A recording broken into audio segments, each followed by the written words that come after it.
तो चलिए आज हम सुनेंगे एक सांची कहानी जिसका नाम है हॉन्टेड कैफे, जो शुरू होती है एक लड़की से। शानवी एक फोटोग्राफर थी। वो एक बिल्कुल बेफिक्र लड़की थी, उसको किसी की बात से कोई फर्क नहीं पड़ता था और अपनी लाइफ को अपने नियमों से जीती थी। सभी को उसका ये बिंदास एटीट्यूड बहुत पसंद आता था। जो भी पैसे वो अपनी फोटोग्राफी से कमाती थी, वो सब पैसों को पहाड़ों में नई नई जगह घूमने में लगा देती थी। शानवी को अकेले घूमना बहुत पसंद था। इस बार भी वो अकेले ही एक नई जगह, एक नए हिल स्टेशन आई थी। वो जगह एक गांव के पास थी। उस पहाड़ के ऊपर एक ऐसी जगह थी जहां से जो नजारा दिखता था वो किसी जिन्नत से कम नहीं था।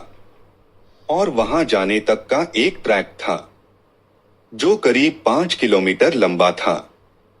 शानवी ने वो नजारा देखने के लिए उसने अपना बैग तैयार किया और अपना कैमरा उठाया और वो उस ट्रैक पर चली गई। उसके साथ कुछ और लोग भी उस ट्रैक पर जा रहे थे। शानवी बस ऊपर के व्यू के बारे में सोचती हुई, खुद को मोटिवेट करती बस ऊपर चढ़े जा रही थी। कुछ दूर चलते ही शानवी को पहाड़ के ऊपर जा रहा एक कच्चा रास्ता दिखा। शानवी ने ठीक से देखा तो वो कच्चा रास्ता ऊपर जाके ट्रैक के रास्ते पर मिल रहा था। शानवी को लगा वो एक शॉर्टकट है और शानवी को ट्रैकिंग का काफी अनुभव था, तो उसने वो कच्चा रास्ता ले लिया। उस कच्चे रास्ते पर चलते हुए करीब आधा घंटा हो गया था। अब तक उसे ट्रैक वाले रास्ते पर पहुंच जाना चाहिए था, पर वो तो पहाड़ के किसी घने जंगल में आ चुकी थी। शानवी ने जब वापस मुड़कर देखा तो उसे वापस जाने का रास्ता भी नहीं समझ आ रहा था। वो रास्ता भटक चुकी थी। उसके फोन में नेटवर्क भी नहीं आ रहा था। अब शानवी थोड़ा परेशान होने लगी थी। अपनी किस्मत को कोसती हुई शानवी अब सही रास्ता खोजने लगी। भूख के मारे उसकी जान निकले जा रही थी कि तभी उसके सामने कुछ ऐसा आया जिसे देखकर उसे अपनी आंखों पे यकीन ही नहीं हो रहा था। उस वीराने के बीच एक बहुत ही सुंदर कैफे बना था और उसी कैफे से एक पक्की सड़क भी मिली थी। शानवी की खुशी का कोई ठिकाना नहीं था। वो जल्दी दौड़कर उस कैफे की तरफ गई और अंदर चली गई। कैफे जितना बाहर से सुंदर था, उससे कहीं ज्यादा सुंदर अंदर से था। अंदर बहुत ही अच्छी डेकोरेशन थी और कुछ लड़के लड़की वहां बैठकर हंस खेल रहे थे। वो कैफे परफेक्ट था। शानवी सब कुछ भूल गई थी। फटाफट से एक टेबल पर बैठ गई थी और तभी एक वेटर आया। उस वेटर ने जैसे ही मेन्यू कार्ड टेबल पर रखा, शानवी की नजर उसकी कलाई पर पड़ी। उसकी कलाई पर जलने का निशान था। जब तक शानवी उस घाव को ठीक से देख पाती, उस वेटर ने उस घाव को ढक लिया। शानवी को बहुत ज्यादा भूख लगी थी और इसीलिए उसने जल्दी से अपने खाने का ऑर्डर दे दिया। ऑर्डर करने के कुछ ही समय में शानवी को लगा उसे पहले फ्रेश हो जाना चाहिए, तो वो उठकर वॉशरूम की तरफ जाने लगी। वॉशरूम के रास्ते पर उन हंसते खेलते लड़कों की टेबल भी थी। तभी उसने देखा कि उनमें से एक लड़के के सर पर एक घाव था और ये घाव ठीक उस वेटर के जैसे ही लग रहा था। ध्यान से देखने पर शानवी को पता चला कि वैसा ही घाव उस टेबल पर बैठे हर इंसान पर था। किसी के चेहरे पर तो किसी के हाथ पर। शानवी उन घावों को देखने में इतनी गुम हो गई कि उसने ध्यान ही नहीं दिया कि वो हंसते खेलते लोग अब बिल्कुल शांत हो गए थे और वो शानवी को बहुत ही डरावने तरीके से घूर रहे थे। शानवी को लगा कि शायद उसके ऐसे देखने पर वो लोग नाराज हो गए हैं। वो सॉरी बोलकर वहां से सीधा वॉशरूम चली गई। वॉशरूम में मुंह धुलते हुए वो उन घाव के बारे में सोच रही थी। मुंह धुलने के बाद जब उसने सर उठाकर शीशे में देखा, उसकी रूह कांप उठी। उस वॉशरूम के शीशे में वो वॉशरूम पूरा जला हुआ दिख रहा था।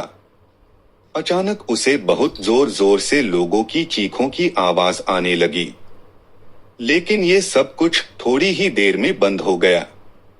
और जब तक शान्वी कुछ समझ पाती, सब कुछ पहले जैसा हो गया था। शान्वी को लगने लगा कि इस जगह में कुछ तो गड़बड़ है, पर उसे इतनी भूख लगी थी कि उसने सोचा कि जल्दी से जल्दी अपना पेट भर के वहां से निकल जाएगी। शान्वी सर झुकाकर अपनी टेबल पर पहुंची और अपने खाने का इंतजार करते हुए उसने एक सिगरेट जलाई और उसे पीने लगी। शान्वी ने सिगरेट का धुआं छोड़ते हुए देखा कि पूरे कैफे में बिल्कुल सन्नाटा था और कैफे में मौजूद हर एक इंसान उसे ही घूर कर देख रहा था। उनकी आंखों में इतना गुस्सा था कि शान्वी घबरा उठी। देखते ही देखते उन सबके चेहरे बदलने लगे और उनके शरीर बिल्कुल काले पड़ गए। वो वेटर जो शान्वी से बहुत हंसकर बातें कर रहा था, अब शान्वी की तरफ गुस्से में तेजी से दौड़ता हुआ आ रहा था। शान्वी ने सहम कर अपनी सिगरेट को पानी के गिलास में डालकर बुझा दिया। शान्वी को कुछ समझ नहीं आ रहा था और वो बहुत ज्यादा डर चुकी थी। इससे पहले वो कुछ कर पाती, उसने देखा कि वहां बैठे लोग जिनके शरीर काले पड़ रहे थे, अब राख की तरह टूट रहे हैं। ये देखकर डर के मारे शान्वी की जान निकल गई। वो अपना सामान उठाकर जैसे तैसे उस कैफे से बाहर भागी और जब उसने वहां से निकलकर पीछे मुड़कर देखा तो उसे वो खूबसूरत कैफे नहीं, एक पुरानी जली हुई बिल्डिंग दिखी। कि बिना कुछ सोचे बस रोड पर भागती गई। रोड पर भागते हुए उसे एक गाड़ी दिखी और उस गाड़ी में उसी एरिया में रहने वाला एक आदमी था। शान्वी की ऐसी हालत देखकर उस आदमी ने उसे अपनी गाड़ी में बैठा लिया। शान्वी ने उसके साथ हुआ हादसा जैसे तैसे उस आदमी को बताने की कोशिश की। शान्वी को लगा था कि वो आदमी उसे पागल समझेगा, पर उस आदमी ने कुछ ऐसा कहा जो शान्वी ने कभी सोचा भी नहीं था। उसने शान्वी को बताया कि जिस जगह की वो बात कर रही थी, वो कई साल पहले एक कैफे हुआ करता था। एक बार एक कस्टमर उसी कैफे में बैठा हुआ सिगरेट पी रहा था और उसने सिगरेट को बिना बुझाए ही अपनी टेबल के पास ही फेंक दिया था।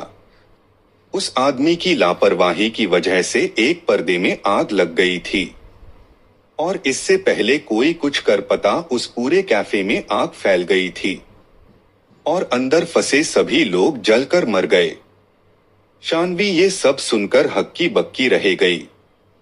अब उसे सब समझ आ रहा था और उसे यकीन नहीं हो रहा था कि उस कैफे में बैठे सभी लोग जिंदा नहीं मरे हुए थे। उस आदमी की बात सुनकर शान्वी सोच रही थी कि वो बाल बाल बच गई, लेकिन शान्वी को ये नहीं पता था कि उसके बगल में बैठे इंसान की गर्दन पर भी वैसा ही जले हुए का निशान था। अगले दिन उस एरिया के अखबार में एक खबर आई जिसमें लिखा था कि एक लड़की की उसी रोड पर एक्सीडेंट से मौत हो गई और उस लड़की का नाम शान्वी था। ऐसे ही इंटरेस्टिंग कहानियां सुनने के लिए हमारे चैनल को लाइक और सब्सक्राइब करें।